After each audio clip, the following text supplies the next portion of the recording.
16 नवंबर साल 2025। हर रोज की तरह कुंद्रकी क्षेत्र में रहने वाला भीमसेन नाम का एक शख्स अपने खेत की तरफ जा रहा था कि तभी उसकी नजर सड़क किनारे मौजूद एक बॉडी पर पड़ी, जिसकी हालत बहुत ज्यादा खराब थी और उसे देखकर ऐसा लग रहा था जैसे मानो उसका एक्सीडेंट हुआ हो। भीमसेन तुरंत ही आसपास के लोगों को यहाँ बुलाता है और फिर पुलिस को फोन करके बॉडी के मिलने की बात बता देता है, जिसके बाद पुलिस यहाँ पर आकर बॉडी को अपने कब्जे में लेती है और उसकी जेब से मिले ड्राइविंग लाइसेंस के जरिए उसके घर वालों को फोन करती है, जो अपने बेटे के मरने की खबर सुनते ही तड़प उठते हैं और उस लड़के के पिता फौरन उस जगह पर पहुंच जाते हैं और पुलिस से बार बार एक ही बात कहते हैं कि ये एक हादसा है और उसको अपने बेटे की पोस्टमार्टम रिपोर्ट नहीं करवानी। लेकिन क्यों? क्या ये सच में एक हादसा था या फिर सोची समझी कोई साजिश? अगर आप भी जानना चाहते हैं सवालों के जवाब तो वीडियो के लास्ट तक बने रहिए।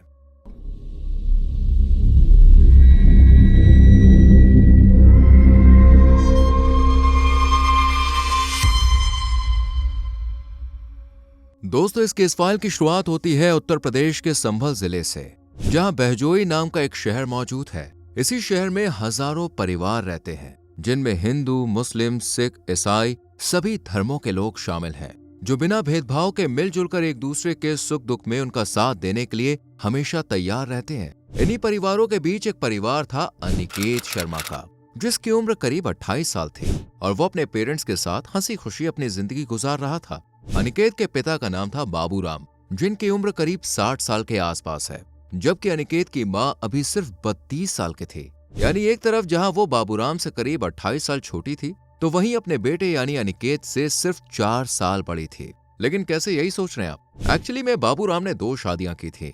उनकी पहली पत्नी का नाम था बबीता, जिनसे बाबूराम के 2 बच्चे थे और ये सभी एक खुशहाल फैमिली की तरह रहा करते थे। बेटे की उम्र जैसे ही शादी के लायक होती है, बबीता और बाबूराम उसकी शादी कर देते हैं, जबकि अनिकेत अभी छोटा था, इसलिए वो ज्यादातर वक्त अपनी माँ के साथ ही बिताया करता था। लेकिन साल 2013 में अचानक से बबीता की तबीयत खराब हो गई। उनका काफी इलाज कराया जाता है पर वो ठीक नहीं होती और एक दिन बबीता इस दुनिया को छोड़कर चली जाती है। उनके जाने से पूरा परिवार बिखर जाता है और इस घर की सारी जिम्मेदारी बाबूराम के कंधों पर आ जाती है, जिसे वो अकेले संभालने की कोशिश करते हैं। लेकिन जब नहीं संभाल पाते तो वो दूसरी शादी करने का फैसला करते हैं और बबली नाम की एक लड़की के घर रिश्ता भेज देते हैं, जो बाबूराम से उम्र में काफी छोटी थी। पर बबली के घर वालों को जैसे इस बात से मानो कोई मतलब ही नहीं था। वो अपनी बेटी की मर्जी पूछे बिना ही साल 2015 में बबली की शादी बाबूराम से कर देते हैं, जबकि बबली भी मजबूर होकर उसे अपने पति के रूप में स्वीकार कर लेती है और ससुराल में आते ही घर को अच्छे से संभाल लेती है। अब बबली अनिकेत की सौतेली माँ बन गई थी, लेकिन वो उससे सिर्फ 4 साल ही छोटा था। इस वजह से दोनों के बीच एक दोस्ती का रिश्ता बन जाता है और जैसे ही थोड़ा वक्त आगे बढ़ता है तो बबली पहले एक बच्चे को जन्म देती है और फिर करीब 2 साल बाद उसका दूसरा बच्चा इस दुनिया में आता है। जबकि अनिकेत भी अब बड़ा हो गया था, लेकिन उसका रिश्ता अब भी बबली के साथ माँ बेटे का नहीं बल्कि एक दोस्त का था। इसी वजह से वो बबली से अपनी हर बात शेयर किया करता था और उससे कभी कुछ नहीं छुपाता था। वहीं बबली भी बाबूराम से ज्यादा अनिकेत के साथ वक्त बिताती थी। दोनों एक दूसरे के पास बैठकर हंसते, मुस्कुराते और इधर उधर की बातों में घंटों का वक्त निकाल देते। लेकिन बाबूराम को ये सब पसंद नहीं था। वो जब जब घर में आता था तो बबली और अनिकेत को एक दूसरे के पास ही बैठा हुआ देखता था और मन ही मन सोचता था कि पता नहीं ये दोनों कौन सी बातें करते रहते हैं। जब देखो तभी हंसते हुए मिलते हैं। पर शुरुआत में बाबूराम ना तो बबली से कुछ कहता और ना ही अनिकेत से, लेकिन वक्त के साथ उसका गुस्सा बढ़ने लगता है और वो एक दिन अनिकेत को अपने पास बुलाकर उसे समझाते हुए कहता है कि बेटा, माँ से इतनी नजदीकियां ठीक नहीं है, इसलिए तुम थोड़ा दूर रहा करो, क्योंकि अगर किसी ने तुम दोनों को एक साथ इस तरह से हंसते मुस्कुराते हुए देखा तो पता नहीं क्या सोचेगा। इतना कहकर वो यहाँ से चला जाता है, जबकि अनिकेत बाबूराम की बात को हवा में उड़ा देता है और वो जिस तरह पहले बबली से बात करता था ठीक उसी तरह अब भी करता रहता है। यानी उस पर अपने पिता की बात का कोई असर नहीं हुआ था। ये देखकर बाबूराम का भी पारा हाई हो जाता है। वो मन ही मन सोचता है कि उसने अनिकेत को कितना समझाया, लेकिन उसने बाबूराम की बात पर कोई गौर नहीं किया। पर क्यों?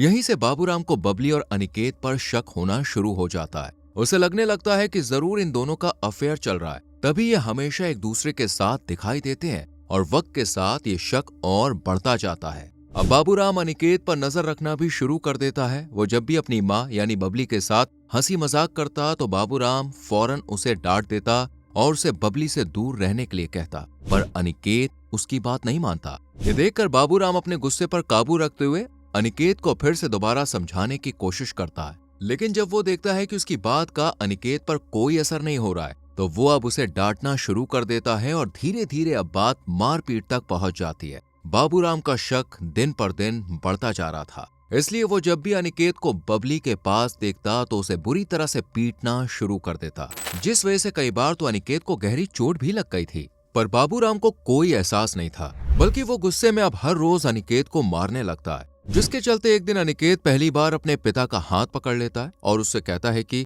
अगर मेरा हाथ उठ गया तो अच्छा नहीं होगा। उसकी आंखों में बाबूराम के लिए नफरत साफ दिखाई दे रही थी, जिसे वो भी महसूस कर लेता है, पर उसका शक अब भी कम नहीं होता। बाबूराम को लग रहा था कि अनिकेत ने ये सब बबली के करीब रहने की वजह से किया है। इधर अनिकेत घर में चल रहे रोज रोज के क्लेश से इतना ज्यादा परेशान हो जाता है कि वो शराब पीना शुरू कर देता है और हर वक्त नशे में डूबा रहने लगता है। ये बात जब बाबूराम को पता चलती है तो वो अनिकेत को समझाने की कोशिश करता है कि ज्यादा शराब पीने से उसकी हालत खराब हो सकती है, लेकिन वो उल्टा बाबूराम को ही मारने लगता है। जी हाँ, कई बार अनिकेत ने नशे में धुत होकर अपने ही पिता बाबूराम को पीटा था। हालांकि बबली के समझाने पर अनिकेत उसकी बात मान लेता था। ये देखकर बाबूराम का शक अब यकीन में बदल जाता है कि उसकी पत्नी और बेटे के बीच अफेयर चल रहा है। यही सोचकर बाबूराम काफी परेशान रहने लगता है कि उसकी ये परेशानी तब और ज्यादा बढ़ जाती है जब उत्तराखंड के उधम सिंह जिले के नानकमत्ता के पुलिस बाबूराम के घर आती है और बाबूराम को गिरफ्तार करके साथ ले जाती है। दरअसल उसने नानकमत्ता क्षेत्र में कुछ वक्त पहले एक डकैती को अंजाम दिया था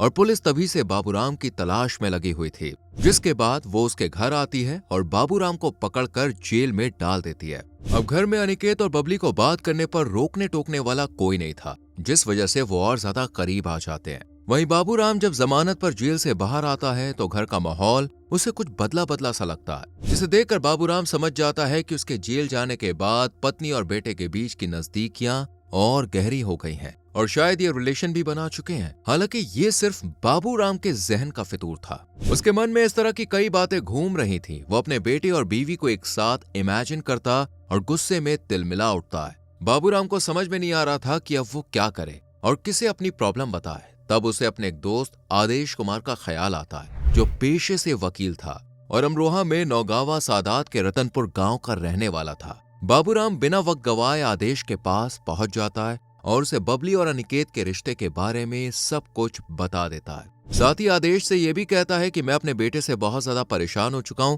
इसलिए बस उसे रास्ते से हटाना चाहता हूं। तब आदेश कुमार अपने दोस्त का साथ देने का फैसला करता है और बाबूराम को समझाते हुए कहता है कि हम अनिकेत के नाम पर एक बीमा करवाते हैं, जिसका क्लेम मिलने के बाद दोनों रकम आधी आधी कर लेंगे। अब क्योंकि बाबूराम तो बेटे को रास्ते से हटाने के बारे में पहले ही सोच चुका था और अगर उसके मरने से बाबूराम को पैसे मिलते हैं तो इससे अच्छी बात उसके लिए क्या हो सकती थी। इसलिए वो आदेश की बात मान लेता है और उसके कहने पर अनिकेत के सारे डॉक्यूमेंट्स लाकर उसे दे देता है, जिसके बाद आदेश 2 जनवरी साल 2024 को बहजोई की HDFC बैंक में अनिकेत का अकाउंट खुलवाता है और बैंक की तरफ से उसे डेबिट कार्ड यानी कि ATM भी मिल जाता है, जिसे वो अपने पास रख लेता है। इसके बाद वकील आदेश कुमार बाबूराम को बताता है कि उसने 25 लाख रुपए का इंश्योरेंस अनिकेत के नाम करा दिया है, जिसमें अनिकेत के मरने के बाद दोनों आधे आधे यानी कि 12.5 लाख रुपए बांट लेंगे।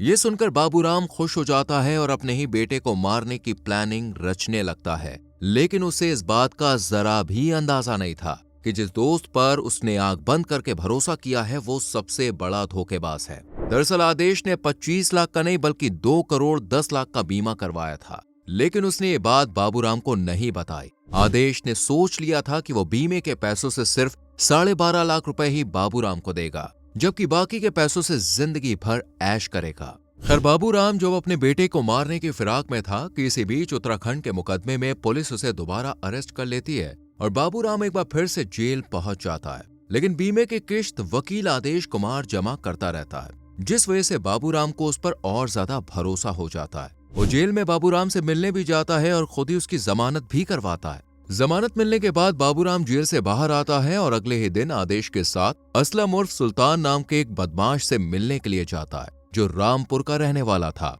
बाबूराम असलम को पूरी बात बताता है, जिसे सुनने के बाद वो अनिकेत को मारने के बदले 3.5 लाख रुपए की डिमांड करता है। इस पर बाबूराम राजी हो जाता है और असलम को समझाते हुए कहता है कि हम तुम्हें 3.5 लाख रुपए ही देंगे, लेकिन ये एक एक्सीडेंट लगना चाहिए। ये सुनकर असलम हामी भर लेता है, लेकिन अकेले अनिकेत को मारना इम्पॉसिबल था। इसलिए वो अपने 2 साथियों साजिद और तहब्बुर मेवाती को भी इस प्लान में शामिल कर लेता है, जिसके बाद तीनों मिलकर प्लान को अंजाम देने का तरीका सोचने लगते हैं। और अनिकेत को मारने के लिए बाबूराम उन्हें 15 नवंबर का दिन बताता है, क्योंकि इस दिन अनिकेत और बाबूराम को किसी शादी में जाना था। देखते ही देखते 15 नवंबर भी आ जाती है और शाम को बाबूराम अनिकेत और आदेश कुमार को बाइक पर बैठाकर चंदौसी गंगा एक्सप्रेस वे तक ले जाता है, जहां पहले से ही असलम अपने दोनों साथियों और सफेद रंग की एक कार के साथ मौजूद था। उन्हें देखते ही बाबूराम अनिकेत से कहता है कि बेटा, मुझे आदेश के साथ किसी काम से जाना है, ये लोग मेरे दोस्त हैं,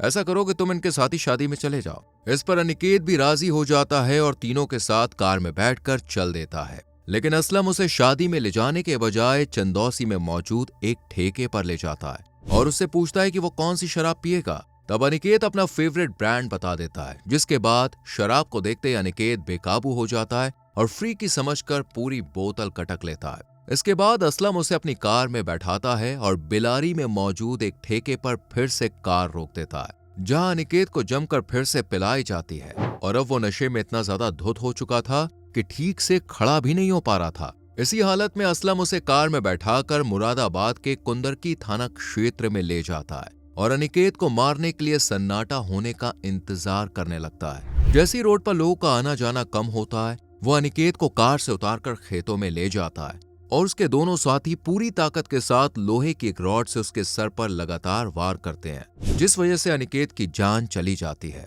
लेकिन वो इस साजिश को एक हादसे का रूप देना चाहते थे, इसलिए तीनों उसकी बॉडी को सड़क के किनारे लाते हैं और गाड़ी उस पर चढ़ा देते हैं, ताकि जब लोग देखें तो लगे कि अनिकेत का एक्सीडेंट हुआ है, और उसकी बॉडी को वहीं छोड़कर यहां से फरार हो जाते हैं। लेकिन 16 नवंबर को भीमसेन नाम का एक शख्स जब अपने खेत में जा रहा होता है, तो वो अनिकेत की बॉडी को देख लेता है और चीख चीख कर आसपास के लोगों को भी बुला लेता है। देखते ही देखते उस जगह पर भारी भीड़ जमा हो जाती है और उन्हीं में से एक शख्स पुलिस को फोन करके इस घटना के बारे में बता देता है कि साहब, यहाँ रोड किनारे एक एक्सीडेंट हो गया, आप जल्दी से आइए। इतना सुनते ही पुलिस बिना टाइम वेस्ट किए फौरन ही उस जगह पे पहुंच जाती है और बॉडी को अपने कब्जे में लेने के बाद उसकी इन्वेस्टिगेशन करती है। तब अनिकेत की जेब से एक ड्राइविंग लाइसेंस निकलता है, जिसमें उसका नाम और एड्रेस दोनों लिखा हुआ था। अब पुलिस सबसे पहले अनिकेत के घर पर कॉल करके बाबूराम को अनिकेत के एक्सीडेंट के बारे में बताती है, पर पुलिस को क्या पता था कि इस पूरे कांड का मास्टरमाइंड अनिकेत का बाप यानी बाबूराम ही है।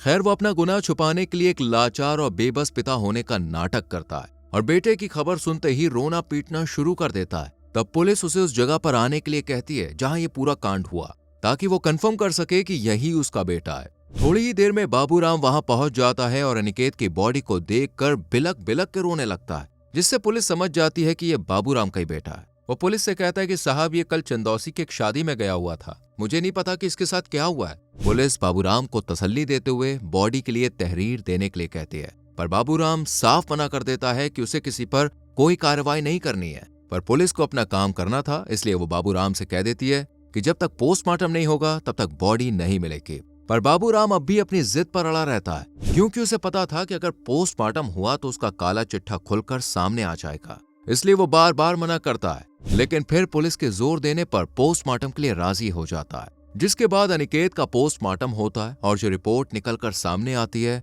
उसे देखकर पुलिस भी हैरान रह जाती है। दरअसल रिपोर्ट में साफ बताया गया था कि अनिकेत की जान सर पर किसी भारी चीज से वार करने की वजह से गई है, क्योंकि उसके सर पर जगह जगह गहरे घाव के निशान थे, जिन्हें देखकर ऐसा लग रहा था कि उसे मारने की कोशिश की गई थी। ये सुनकर पुलिस के भी कान खड़े हो जाते हैं और वो घर वालों के पास जाकर उनसे तहरीर देने के लिए कहते हैं, ताकि केस की छानबीन कर सकें। पर बाबूराम ऐसा नहीं करता। वो पुलिस वालों से कहता है कि साहब, मैं बहुत ही गरीब आदमी हूँ, मुझे कोर्ट कचहरी के चक्कर में नहीं पड़ना है, इसलिए आप इस केस को बंद करते हैं। लेकिन पुलिस बाबूराम की एक नहीं सुनती और इसी तरह 16 से 23 नवंबर आ जाता है, लेकिन वो तहरीर नहीं देता। जिसके बाद पुलिस 24 नवंबर 2025 को अनिकेत के चाचा से बात करती है और उन्हें बताते हुए कहती है कि अनिकेत की जान एक्सीडेंट की वजह से नहीं गई है, बल्कि उसे तो मारा गया है। ये सुनकर अनिकेत के चाचा तहरीर देने के लिए राजी हो जाते हैं, जिसके बाद पुलिस केस की छानबीन शुरू करती है और तब उन्हें पता चलता है कि बाबूराम ने अनिकेत के नाम पर 2 करोड़ रुपए का एक एक्सीडेंटल बीमा करा रखा है, जिसके बारे में वो पुलिस से छुपा रहा था। पुलिस को बीमा पॉलिसी का पता चलते ही बाबूराम पर शक हुआ कि एक मजदूरी करने वाले इंसान ने इतना बड़ा बीमा क्यों कराया। पुलिस ने जब तमाम पहलुओं पर जांच की तो ये बात सामने आई कि वकील आदेश कुमार ने बाबूराम को सिर्फ 25 लाख रुपए के बीमे की जानकारी दी थी, जबकि असल में रकम 2 करोड़ से ज्यादा थी। पुलिस बाबूराम को हिरासत में लेकर जब उससे पूछताछ करती है तो वो अपना जुर्म कबूल कर लेता है और किस तरह उसने अनिकेत को मरवाया ये भी पुलिस को बता देता है। जिसके बाद पुलिस बाबूराम, असलम, तहब्बुर मेवाती और साजिद को अरेस्ट करके जेल में भेज देती है, जबकि आदेश कुमार अब भी फरार है, जिसकी तलाश में पुलिस जुटी हुई है। वैसे आपको क्या लगता है, इस केस पर आपकी राय क्या है? कमेंट सेक्शन में जरूर लिखें। वीडियो को लाइक और शेयर करके चैनल को सब्सक्राइब करें और बेल आइकॉन प्रेस करें, जिससे आने वाली केस फाइल्स आपसे मिस ना हो।